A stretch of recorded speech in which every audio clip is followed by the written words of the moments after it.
Olá pessoal, voltamos dos comerciais em um programa para lá de especial aqui na FenaChim, a Festa Nacional do Chimarrão, em Venâncio Aires, entendendo todo esse momento que passa não só a cidade, mas o Rio Grande do Sul. E quem também está conosco por aqui para falar um pouquinho melhor sobre a festividade que vai até o dia 11 de maio, mas também outros assuntos que vamos pautar aqui durante a programação, esse encontro, é o nosso querido presidente da Cisvale, Gilson Becker. Muito obrigado pela disponibilidade de sempre, por nos receber. Bom, o senhor faz parte de um seleto grupo de prefeitos, né?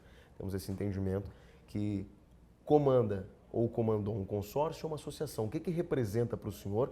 Explica para o público no geral, leigo como eu, sobre esse entendimento e essa parceria junto com as prefeituras, mas também com as associações para as melhorias sociais, né? Que esse é o grande foco, né, nesse momento. Uma satisfação de nós podermos estar conversando, participando deste programa. Com relação às associações ou consórcios, são organizações onde que os municípios buscam estar encontrando alternativas para as suas dificuldades de uma forma coletiva, resumidamente no foco principal. E nós, como Cisvale, consórcio que reúne 17 municípios da região do Vale do Rio Pardo e também Carbonífera, tem principalmente neste trabalho a sua origem sobre a saúde, com trabalhos prestados na área de especialidades médicas, de exames, de procedimentos e também na sua essência o trabalho voltado ao meio ambiente, seja com técnicos cadastrados, com empresas, realizando trabalhos por intermédio do Cisvale, aos quais os municípios podem estar contratando, e também com trabalhos voltados na área de resíduos sólidos, e especificamente agora, de uma forma ainda mais intensa, após as enchentes, com uma organização de um comitê pró-clima regional, com uma organização também da Câmara Setorial do Meio Ambiente, que reúne todos os técnicos dos municípios que compõem o consórcio, para, juntamente com as entidades, com as universidades, estar elaborando projetos e ações visando esse enfrentamento desse período tão intenso que nós tivemos com relação às enchentes de 2024. Então foi feita toda uma organização num primeiro momento de mobilização, de apoio, de assistência, organização de um PIX solidário que recebeu repasse de mais de R$1.300.000 que auxiliaram e foram divididos aos municípios para aquele suporte inicial, de que tem o trâmite burocrático de recursos estaduais ou federais. Então se buscou essas doações por intermédio do PIX, um suporte, uma parceria com o CREA-RS, com o trabalho voluntário dos técnicos, engenheiros principalmente, na elaboração dos laudos das residências atingidas e assim, posteriormente também, com todo um trabalho de projetos para a captação de recursos, visando ações a estarem sendo desenvolvidas nos 17 municípios que compõem o consórcio. Perfeito. O senhor também trabalha em um tripé, né? Que é saúde, desenvolvimento econômico e também a resiliência climática, que eu acho que atualmente, infelizmente, que é um assunto que a gente não gosta de falar, precisamos falar para não repetir. Aquele verbete, né? Não entender o nosso passado para não repetir o nosso futuro. Como é que esse tripé permanece a essência, tanto do desenvolvimento econômico, a saúde para a população e a resiliência climática, todo esse trabalho que o senhor já explicaste aqui, né, para o público no geral entender como está sendo realizado, tanto para as gestões públicas, mas também para o cidadão? Com relação à saúde, sim, segue como a essência do consórcio, na sua origem e o seu trabalho principal, voltado com uma ampla gama de serviços sendo oferecidos, ao mesmo tempo buscando aproximar com a organização que se tem hoje da saúde, com as especialidades, com as referências, o controle por parte do GERCOM, a Central de Regulação do Estado. Os consórcios, eles fazem esse trabalho de estar aproximando os serviços dos municípios. Então, evitar de ter grandes distâncias, buscar num encaminhamento para uma cirurgia mais complexa, você conseguir fazer um exame, fazer um procedimento para que possa estar atualizando nessa fila do GERCOM, de estar fazendo aqueles exames e procedimentos de urgência, de emergência, atendendo hospitais, plantões dos municípios para que se tenha uma resposta rápida. Então, tudo buscando alternativas nesse sentido. Só contextualizando e ainda complementando, né? Nas últimas semanas, principalmente, é um debate muito grande não só na região metropolitana, mas eu vejo no Rio Grande do Sul como um todo, que é a superlotação dos hospitais. Né? Foi feita uma reunião há 2 semanas atrás, inclusive, falando da região metropolitana. Porto Alegre, Guaíba, Canoas, Cachoeirinha, Alvorada, mas é um cenário que se repete no Rio Grande do Sul, que acaba superlotando, né, os hospitais da região, pelo menos é essa a descrição que os prefeitos municipais da região fazem. Em contrapartida, o governador Eduardo Leite disse que disponibilizou 12% da alíquota que deveria ser, né, do governo do estado para esses municípios. Qual é o gargalo, né, ainda falando sobre saúde, para essa complexidade que é o sistema público de saúde aqui no Rio Grande do Sul, fazendo cenário nacional, né, infelizmente. A saúde ela vem com essa questão das filas, da demora no atendimento, já de um longo período, principalmente nas questões de repasses. Uma delas é a defasagem da tabela do SUS. A tabela do SUS ficou quase 20 anos sem reajuste, sem reposição, defasou muito, e isso faz com que tenha que se ter complementações para conseguir prestar o atendimento. Então, somado à defasagem da tabela do SUS, o repasse federal para a saúde, o percentual obrigatório por lei é menor do que deveria ocorrer, do que está previsto na legislação. O repasse estadual também acaba sendo menor do que estava previsto, se contabilizam, né, várias questões para chegar nos 12% da legislação do estado, mas ainda fica aquém e faz com que sobrecarregue aos municípios.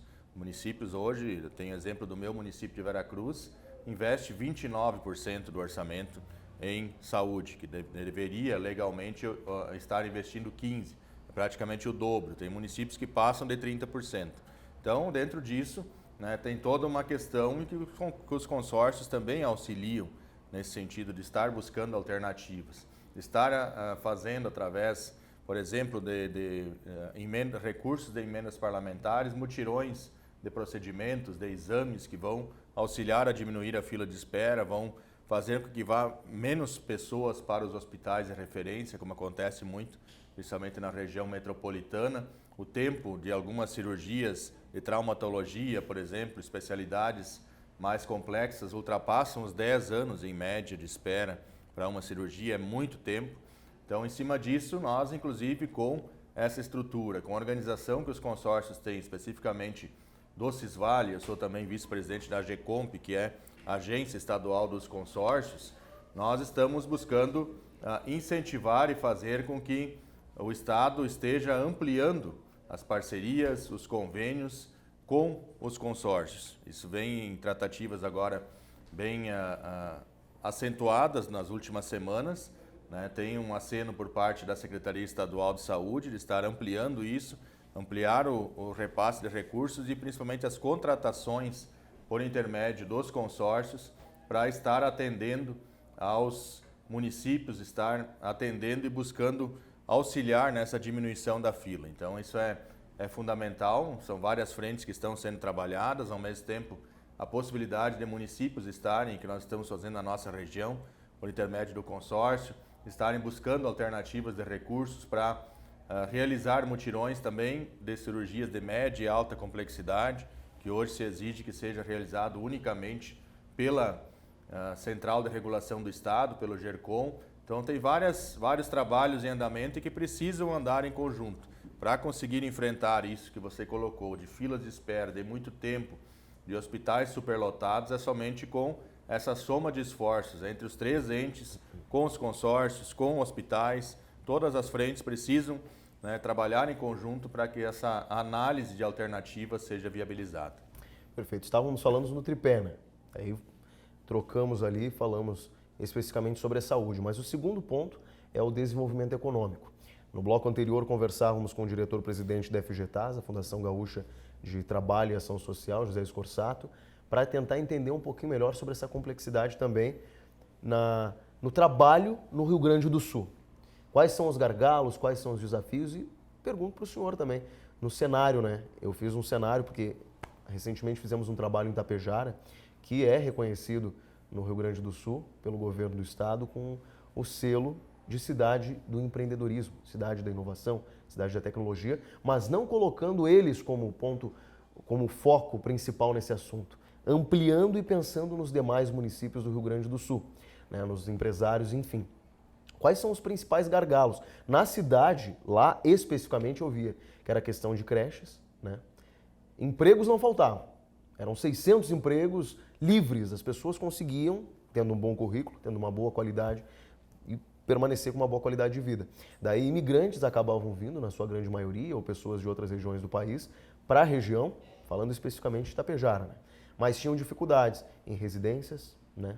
Em comprar a sua residência ou até mesmo alugar pelo alto faturamento, a questão de creches e escolas por terem mais de um filho, né?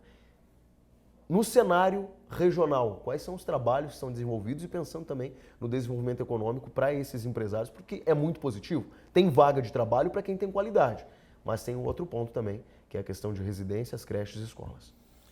O crescimento, o desenvolvimento econômico e também somado a isso o crescimento populacional traz esses desafios aos municípios que estão tendo esse crescimento. Então, hoje tem uma movimentação dentro do Estado que está migrando de oeste em direção a leste, região metropolitana, região da Serra, parte dos vales, né? E junto com isso nós temos lá, por exemplo, o meu município, Veracruz, Santa Cruz do Sul, Venâncio Aires, são os municípios que estão tendo esse crescimento, esse desenvolvimento. Com isso vem o desafio para as gestões de estar preparando a infraestrutura, seja em serviço de saúde, serviço de educação, habitação, saneamento básico, enfim, a estruturação da cidade como um todo.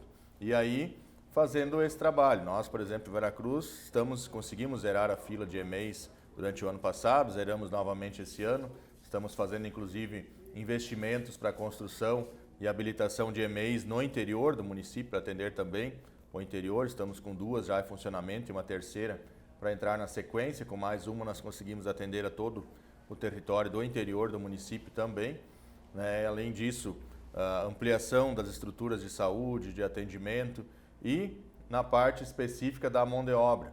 Também vem ocorrendo hoje com a instalação de novas empresas, com a ampliação de negócios das empresas existentes no município, uma falta já de mão de obra, como você citou o exemplo de Itapejara.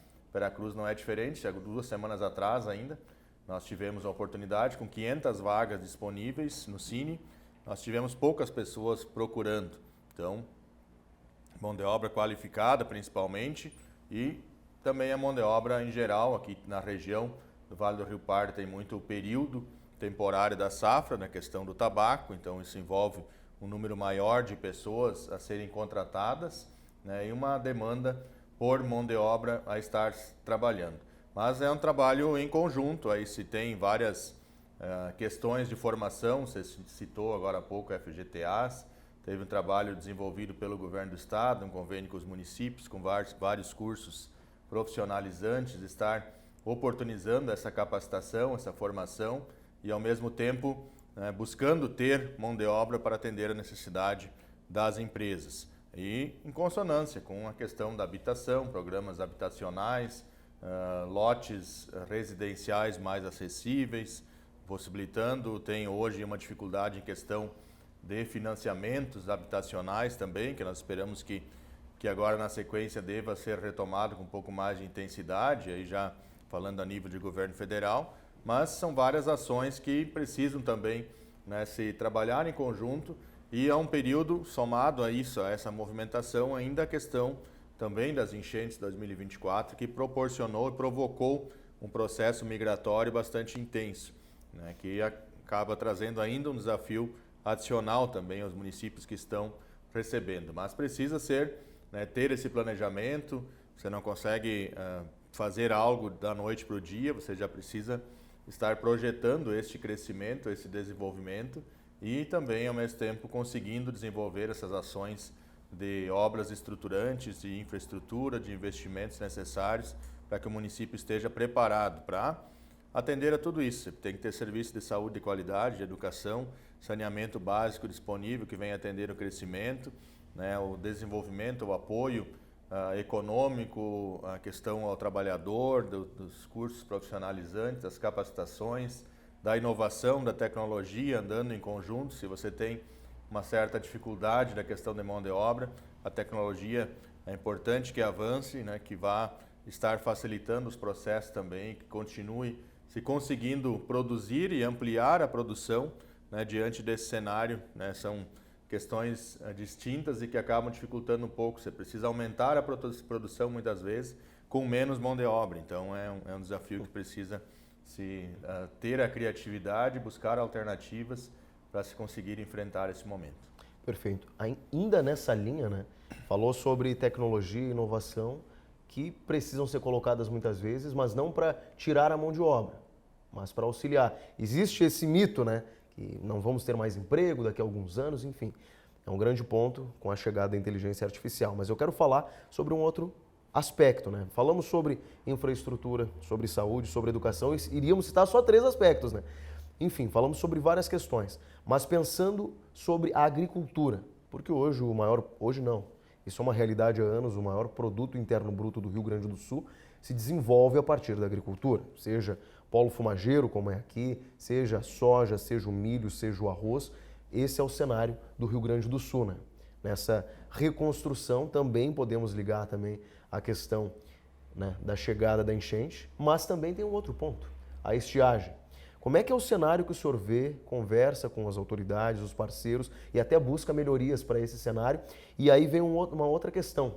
Muitos jovens hoje que trabalham no campo, que não têm aquela perspectiva, né? Como é que o senhor vê esse cenário que precisam sair das suas localidades, indo para outras regiões, estudar e acabam não voltando, né?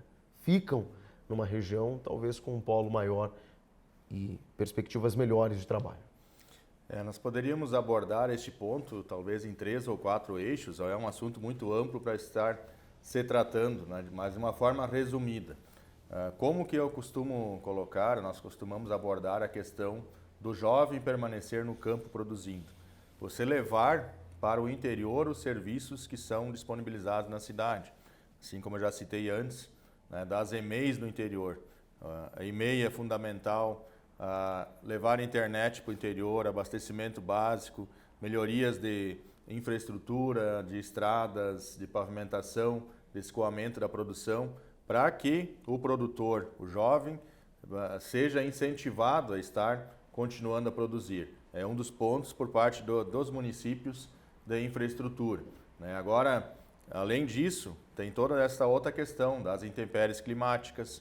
Nós tivemos vários anos consecutivos com estiagem, com perdas. Temos propriedades que estão com 5 anos consecutivos com acionamento de seguro por perdas agrícolas. É um grande problema a ser enfrentado, né, de estar incentivando irrigação, tecnologia, de como que pode se amenizar isso. Aí ainda se soma no ano passado aí as perdas pelo excesso de chuva, pelas enchentes, todo um trabalho de recuperação de solos que é necessário, de estar se fazendo, se desenvolvendo, e especificamente ainda na cultura do tabaco, que é a nossa região aqui, né? O tabaco ainda teve, nesses últimos anos, a não ser o ano passado, uma perda com relação ao excesso de chuva, de umidade, mas ao mesmo tempo teve uma valorização no preço, então equilibrou. Os produtores estão conseguindo manter uma boa média na sua produção de rentabilidade, mas vem os desafios, por exemplo, da Convenção Quadro, das restrições que estão ampliando junto à cultura do tabaco, que trazem essas dificuldades. Então, é um cenário bem complexo, mas acima de tudo nós precisamos estar trabalhando. E fechando,